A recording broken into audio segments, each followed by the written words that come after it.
हाय everyone, myself Bhavna, welcome Sunny coaching classes. आज हमारे साथ है महक चौहान। ये PPMT Punjab paramedical entrance test qualify कर चुके हैं एंड फाइनली अपने डिजायर्ड कॉलेज में एडमिशन भी ले चुके हैं।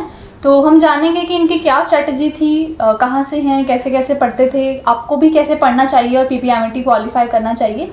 तो स्टार्ट करते हैं वीडियो, लेट्स स्टार्ट। सबसे पहले आप अपनी इंट्रोडक्शन दीजिए, आपका नाम, आप कहाँ से हैं?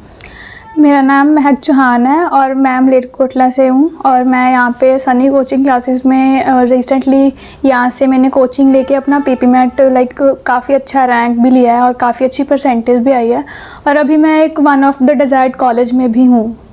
ओके महक, तो आपको पीपीएमटी के बारे में कब पता चला? मेरे को पीपीएमटी के बारे में जब आपके पास मैंने आना था उससे थोड़ा सा पहले ही मुझे पता लगा और मैंने सनी कोचिंग क्लासेस में भी सिर्फ एक ही मंथ लगाया है और मेरा काफ़ी अच्छा एक्सपीरियंस भी रहा है और एक मंथ में मैंने काफ़ी अच्छा रैंक भी लिया और परसेंटेज भी काफ़ी अच्छी आई है। ठीक है ठीक है। जब आप तैयारी कर रहे थे उस टाइम पे आपके लिए बिगेस्ट फियर क्या था? मेरा बिगेस्ट फियर यही था कि मेरे पास टाइम तो बिल्कुल भी नहीं था कि जैसे मेरे से भी पहले वाले बच्चे थे, मेरे फ्रेंड्स जो विदाउट कोचिंग स्टडी कर रहे थे, लेकिन मेरे को यही था कि शायद उनका हो जाए क्योंकि वो पहले से कर रहे हैं। लेकिन जब मैं यहाँ पे कोचिंग में आई तो आप लोगों ने मैम ने भी और सर ने भी काफ़ी सपोर्ट किया, तो वो जो फियर था वो एक कम हो गया। जब मैंने अपना रिज़ल्ट देखा तो सारे ही मेरे पेरेंट्स, मेरे रिलेटिव सब बहुत ही ज़्यादा खुश थे। ठीक है ठीक है। आपने बीएससी नर्सिंग फील्ड को क्यों सिलेक्ट किया? मैंने बीएससी नर्सिंग इसलिए सिलेक्ट किया क्योंकि अगर मेरा एमबीबीएस भी चॉइस था लेकिन उसमें काफ़ी ज़्यादा टाइम कंज्यूमिंग है और उसको पढ़ने में भी बहुत टाइम जाता है। जॉब प्लेसमेंट्स का कुछ नहीं पता होता कि आपको क्या मिलेगा। नर्सिंग में अच्छा स्कोप है, आप बाहर भी जा सकते हो, आप यहाँ पे भी जॉब कर सकते हो। जैसे मैं अब एक कॉलेज में हूँ, उसका खुद का हॉस्पिटल भी है, तो मेरे को वहाँ पे भी जॉब अच्छी मिल जाएगी और इसकी जो वेजेस होती हैं वो भी काफ़ी अच्छी होती हैं। ठीक है। क्या आपके घर में शुरू से ही मेडिकल बैकग्राउंड है कि सारे मेडिकल बैकग्राउंड में जा रहे हैं, या किसने आपको गाइड किया कि हाँ ये पाथ अच्छा है? नो मैम, एक्चुअली हमारे बैकग्राउंड में हमारे रिलेटिव्स ने या मेरे कज़न में से कोई भी नहीं है ऐसे जो मेडिकल फील्ड में होगा। मैंने फ़र्स्ट मेडिकल फील्ड ज्वाइन किया है। जो मेरे बड़े ब्रदर्स हैं वो भी सिर्फ स्टडी करके अपना काम कर रहे हैं। मेरे को बीएससी का एक्चुअली मेरी मम्मा की काफ़ी ज़्यादा ख्वाहिश थी कि मैं मेडिकल फील्ड में जाऊं, तो वो भी एक अपना काम कर चुके हैं इस फील्ड में, तो उन्होंने ही मेरे को बताया था कि आप बीएससी चूज़ करो और फिर उन्होंने सारी इन्फॉर्मेशन मेरे को दी। फिर मम्मा ने कांटेक्ट किया आपकी कोचिंग्स को, देन फिर यहाँ पे फिर हम आए। ठीक है ठीक है। आपने यहाँ ऑनलाइन ज्वाइन किया था या ऑफलाइन? Offline ma'am. ठीक है, तो ऑफलाइन क्लासेस का क्या आपका कैसे एक्सपीरियंस रहा? मेरा ऑफलाइन क्लासेस का काफ़ी अच्छा एक्सपीरियंस रहा। जैसे हम फेस टू फेस जो बात कर सकते हैं वो ऑनलाइन में नहीं होती, लेकिन थोड़े टाइम जैसे हमारा जब एग्ज़ाम था तो मैंने पहले 2 हफ्ते ऑनलाइन भी किया और मेरा ऑनलाइन में भी काफ़ी अच्छा एक्सपीरियंस रहा है। ऑनलाइन में भी अगर हमारा काफ़ी अच्छा बैच था, 50 से प्लस बच्चे थे, तो अगर ऑनलाइन में भी आप क्वेश्चन करते हो सर को कि सर ये समझ में नहीं आया, तो इमीडिएटली वो रिप्लाई आता है कि आपको ये समझ में नहीं आया, तो वो दोबारा से समझाते भी हैं। ठीक है ठीक है। पीपीएमटी एग्ज़ाम में कौन कौन से सब्जेक्ट्स आए थे, याद है आपको? पीपीमेट में एक बायोलॉजी था, फिज़िक्स था, केमिस्ट्री था, नर्सिंग एप्टीट्यूड थोड़ा बहुत ही होता है, वो बायो में मिक्स होता है, और इंग्लिश। ठीक है। तो आपने इन सब्जेक्ट्स की जब तैयारी कर रहे थे तो स्टडी मटेरियल क्या फॉलो किया? स्टडी मटेरियल मैंने अपना तो कुछ फॉलो नहीं किया, मेरे को सर ने दिया था, आपने भी दिया था, बायोलॉजी का मैम ने दिया और फिज़िक्स केमिस्ट्री का सर ने दिया, वो ही फॉलो किया है। काफ़ी मॉक टेस्ट थे और मॉक टेस्ट काफ़ी अच्छे थे, उन्होंने काफ़ी हेल्प किया। ठीक है। आपके अकॉर्डिंग किसी स्टूडेंट को थ्योरी पे ज़्यादा टाइम देना चाहिए या क्वेश्चंस पे? थ्योरी पे टाइम देना चाहिए और वैसे ही टाइम क्वेश्चंस में भी देना चाहिए, क्योंकि अगर आपको थ्योरी क्लियर होगी आप तभी क्वेश्चंस कर पाओगे।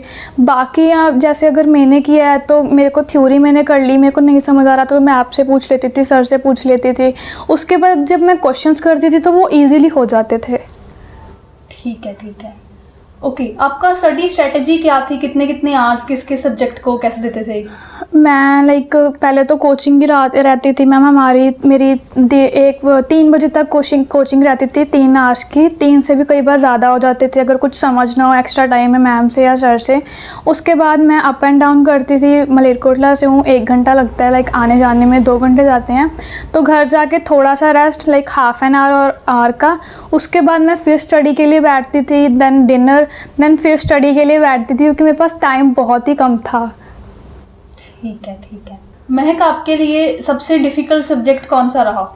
मेरे लिए सबसे डिफ़िकल्ट सब्जेक्ट केमिस्ट्री रहा क्योंकि वो मेरा लाइक वन ऑफ द मतलब मुझे उससे काफ़ी लाइक डर ही लगता था केमिस्ट्री से, क्योंकि उसमें कुछ याद ही नहीं होता है। बट फिर भी काफ़ी हेल्प हो गई। जो क्वेश्चन सर ने लाइक कहा था कि आप ये कर लो, आप ये कर लो, चैप्टर्स डिवाइड करके मुझे दे दिए थे कि आप ये कर लो, ये ईजी हैं, इनमें से आपको वेटेज भी आ जाएगी अच्छी वाली।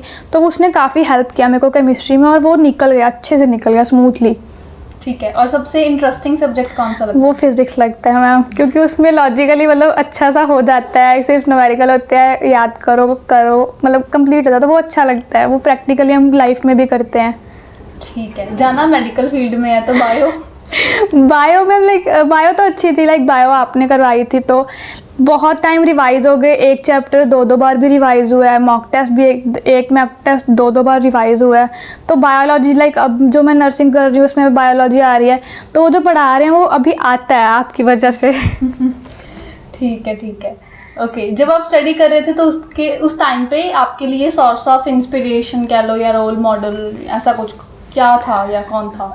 मैं एक्चुअली मैम जब मम्मा ने कोचिंग देखी थी, आप यूट्यूब पे मम्मा ने आप लोगों की कोचिंग देखी थी, तो वहाँ पे मेरे को एक वीडियो दिखाई थी मम्मा ने, जो एक लड़का था, मेरे को एग्जैक्टली नाम तो नहीं याद। तो जब मैंने उसका देखा ना कि उसने बोला कि मैंने सिर्फ 1 महीने में यहाँ पे लग के पीपी में क्रॉस किया, मतलब अच्छा रैंक लिया और अच्छा अपना कॉलेज भी लिया। आई थिंक वो डीएमसी या पटियाला में से एक जगह था। तो फिर मेरे को वो ही इंस्पिरेशन वहाँ से आई कि अगर ये लड़का कर सकता तो फिर मैं क्यों नहीं कर सकती। बिल्कुल सही बात है। वहीं से आपको आया कि मैं भी 1 मंथ में क्रैक कर यस और कर भी लिया। ठीक है, ठीक है। आपने दिस ईयर कोई और एग्जाम्स नहीं दिए, लाइक नीट हो गया या एम्स का? मैम मैंने दिया था, मैंने नीट भी दिया था और मैंने पीजीआई भी दिया था। नीट क्वालिफाई था अच्छा, लाइक रैंक तो नहीं था क्योंकि बोर्ड्स हुए उसके 1 महीने बाद ही नीट हो गया।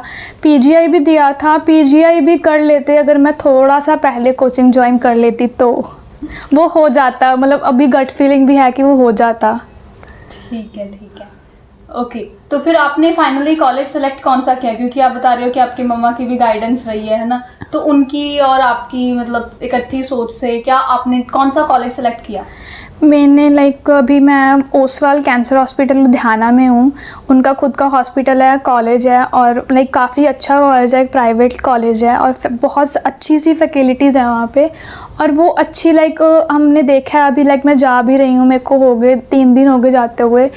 तो वो अच्छी लाइक क्लिनिकली भी बहुत अच्छा वो पोस्टिंग करते हैं, जो सब कुछ करते हैं। तो वो कॉलेज मेरे को डिज़ायर्ड में ही था और वो मेरे को मिल गया। सेटिस्फाइड है अभी आप? नहीं सर, मैम बहुत ज़्यादा सेटिस्फाइड है। ठीक है, ठीक है। ओके, जब आपने कोचिंग के बारे में सर्च कर रहे होगे, ऐसे वीडियोस देख रहे होगे, तो ज्वाइन करते टाइम एक बारी मन में तो ज़रूर आया होगा पता नहीं कैसा पढ़ाएंगे, समझ आएगा या नहीं, मतलब क्या आपके एक्सपेक्टेशंस काफ़ी होंगी, क्या वो सारी फुलफिल हो गई? फिर वो सारी तो मैम फुलफिल हो गई। डर भी था कि क्योंकि मैं कभी like out of the city coaching में नहीं गई हूँ, तो ये फ़र्स्ट एक्सपीरियंस था और फर्स्ट एक्सपीरियंस ही बहुत ही अच्छा गया है। मैं फ़र्स्ट डे आई तो लाइक बहुत ही फ्रेंडली नेचर भी है मैम का भी, सर का भी, एक लाइक होमीज़ वाला माहौल भी है कि आप लोग अगर बैठे हो तो आप लोगों को इतनी डिस्टर्बेंस नहीं होगी, आप हंसते भी हो और हम पढ़ते भी थे, अच्छा लगता था वो। ठीक है, ठीक है। अगर मैं आपको कहूँ कि कोई ऐसे 3 पॉइंट्स बताओ जो स्टूडेंट को ज़रूर फॉलो करने चाहिए पीपीएमईटी को क्वालिफाई करने के लिए। फर्स्ट तो मैम ये है कि आप लोगों को लाइक मैंने भी किया था वो, लाइक सोशल मीडिया ऑफ करना चाहिए क्योंकि वो तो बहुत ज़्यादा डिस्टर्बेंस होती है। और एक time table, particular time table मैंने सर से डिस्कस किया था टाइम टेबल का, और लाइक जो आपका सिलेबस है, आपकी जो आपको डिफ़िकल्ट लगता है उसको साइड पे रखो, उसको बाद में कर लो, जो आपको आता है वो पहले कर लो। जो मेरे को आता था, मेरे को केमिस्ट्री मुश्किल लगती थी, मेरे को फिज़िक्स और बायोलॉजी अच्छी लगती थी, तो मैंने फ़िज़िक्स बायोलॉजी एकदम ऐसे कर ली थी कि मेरे को एक भी क्वेश्चन होगा वो गलत नहीं जाएगा। और फिर केमिस्ट्री में मेरी सर ने काफ़ी ज़्यादा हेल्प की है। उन्होंने मेरे को चैप्टर्स डिवाइड किए जैसे मैंने किया, आप भी मतलब को ले सकते हो, सर से आप बात कर सकते हो, वो आपकी काफ़ी हेल्प करेंगे। ठीक है। तो जैसे आपने 1 मंथ के लिए ज्वाइन किया है ना, तो उस टाइम पे अब क्या आपका सिलेबस पूरा हो गया था? क्योंकि बैचेस वगैरह पहले चल रहे होंगे या आपको भी कुछ बच्चे जानते होंगे जो पहले से लगे होंगे, तो फिर आपको ये नहीं आया कि इनका सिलेबस हो गया, मेरा सिलेबस कैसे होगा? आपका सिलेबस हो गया था फिर? नहीं मैम, हुआ तो काफ़ी था कि मेरा काफ़ी सिलेबस पेंडिंग पड़ा था, बट मेरा ऑलमोस्ट सारा सिलेबस हो चुका था। कुछ जो चैप्टर्स थे या यूनिट्स थे वो मैंने खुद ने ही छोड़े थे कि मेरे को ये आते हैं या मेरे को ये करने ही नहीं है, कि उसकी वजह से मेरे को डिस्टर्ब हो रहा था कि अगर वो आ रहे हैं तो मैं जो पुराना था वो भी भूल रही थी। तो लाइक सारा सेटिस्फाइड था, बहुत अच्छा एक्सपीरियंस गया है, लाइक सारा कुछ फुलफिल हो गया। ठीक है। आपके अकॉर्डिंग स्टूडेंट की ऐसी कौन सी मिस्टेक्स होती हैं या जो अवॉइड करनी चाहिए जब हम एग्ज़ाम अटेम्प्ट कर रहे हैं? फ़र्स्ट ऑफ़ ऑल तो पहले बिल्कुल भी घबराना नहीं चाहिए, ये तो मेरा खुद का एक्सपीरियंस है। लाइक आप अच्छे से जाओ, अपना वो आपका बायोमेट्रिक अच्छे से करते हैं, वो करवा के आप बैठे हो, उसके बाद आपको पेपर मिलता है 10 मिनट के बाद ऑलमोस्ट। तो वहाँ पे काफ़ी बच्चे जो मेरे साथ थे वो काफ़ी घबरा रहे थे। लाइक एक तो बच्चा लाइक वो था कि पसीने ही पसीने आ रहे थे बार बार, तो वो चीज़ तो बिल्कुल नहीं होनी चाहिए। अगर आप लोगों ने तैयारी की है, अच्छे से की है, तो ऑब्वियस है कि आप लोग क्रैक कर ही लोगे। तो वो चीज़ है कि आपको कॉन्फिडेंस खुद में होना चाहिए कि हाँ मैं ये चीज़ कर लूँगी। जैसे मेरे को पहले था नहीं, बट 1 महीने में जब मैं पढ़ी, मैंने यहाँ से लाइक सारा कुछ किया, टेस्ट दिए, मॉक टेस्ट किए, तो मेरे में खुद में ही कॉन्फिडेंस आ गया कि चल ठीक है। मैं वहाँ पे गई, मैंने बैठा, मैंने थोड़े से मतलब मेरे पास पेपर अटैम्प्ट करने के बाद भी टाइम अच्छा रहता था कि मैं दोबारा से चेकआउट कर लूँ। मेरे को खुद में कॉन्फिडेंस आ चुका था कि मैं कर लूँगी। ठीक है। तो आप नेक्स्ट ईयर जो स्टूडेंट्स अभी फ्रेशर्स हैं जिनको अभी इतना कॉन्फिडेंस नहीं आया, उनको क्या टिप्स देते हो कि आप भी कैसे टाइम मैनेजमेंट को अपना मतलब बना सकते हो, अपनी पावर बना सकते हो और यूज़ कर सकते हो उसे एफिशिएंटली, और आप भी क्वालिफाई कर सकते हो? अगर कोई दूर से लाइक कोई बच्चा है तो वो अगर आपको ऑनलाइन लेना तो आप ऑनलाइन ले सकते हो, क्योंकि ऑनलाइन में भी सेम ही एक्सपीरियंस है। मेरा चलो ये था कि मेरा इतना ज़्यादा दूर नहीं था घर, तो मैं अप एंड डाउन कर लेती थी और थोड़ा ही टाइम लगता था। तो अगर आपको ऑनलाइन ले रहे हो आप, तो आप क्लासेस लगाओ, अपने डाउट्स क्लियर करो, आप आके भी डाउट्स क्लियर कर सकते हो।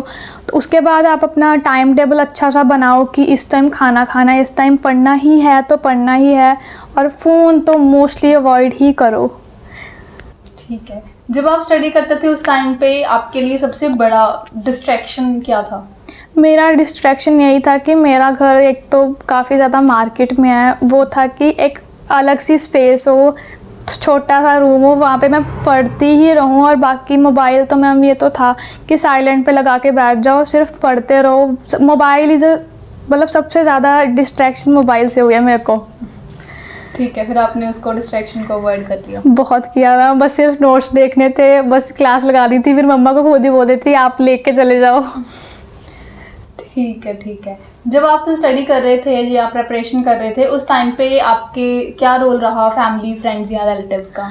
फैमिली का मैम काफ़ी सपोर्ट रहा है। जैसे कि मम्मा ने लाइक ऐसे है कि मम्मा ने बैठते बैठते पानी भी उठने मतलब पानी भी मैं खुद उठ के नहीं लेती थी, मम्मा पानी भी खुद दे के जाते थे। सुबह को हमारी क्लास होती थी ऑनलाइन में, तो वो बेचारे बोलते थे मतलब आपने 7 बजे क्लास लगानी थी, तो वो मेरे को 6:45 पे उठाते थे कि थोड़ा उठ जा, ब्रश कर ले, क्लास लगा ले।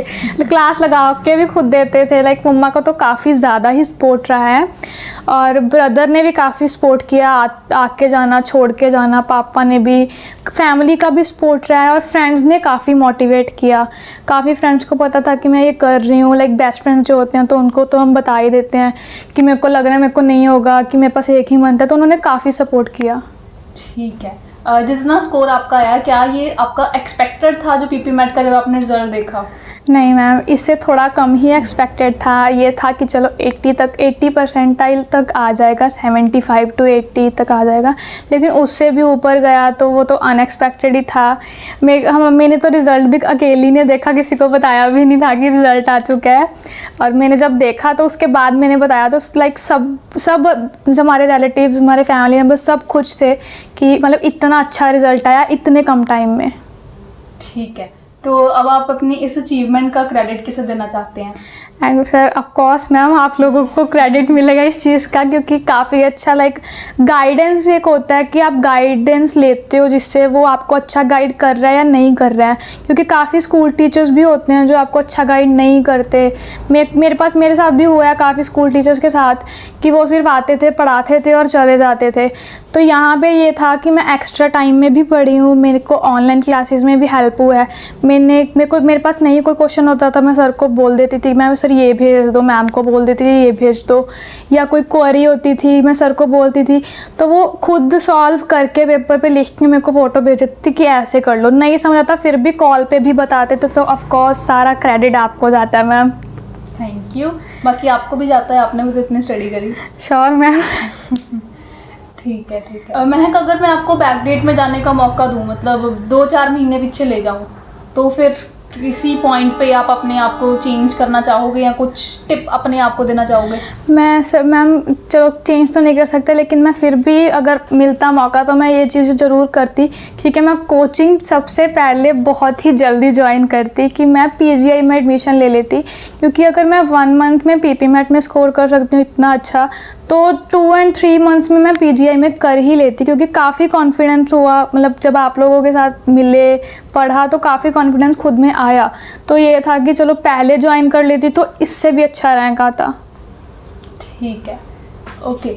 अब आप थोड़ा सा एडमिशन प्रोसेस शेयर कर सकते हैं, क्योंकि आपने एडमिशन ले लिया है तो आपको सारा पता है। जो स्टूडेंट ने जस्ट अभी अपनी 12th करी है और अपना बीएससी नर्सिंग करना चाहता है, मान लो पीपीएमएट ही करना चाहता है, तो कैसे होएगा, कहाँ मतलब वो अपनी +2 बोर्ड से जस्ट निकल के हटा है या +2 कर रहा है और आपके जैसे एडमिशन लेके बैठेगा, वो गैप को फिल कर दीजिए।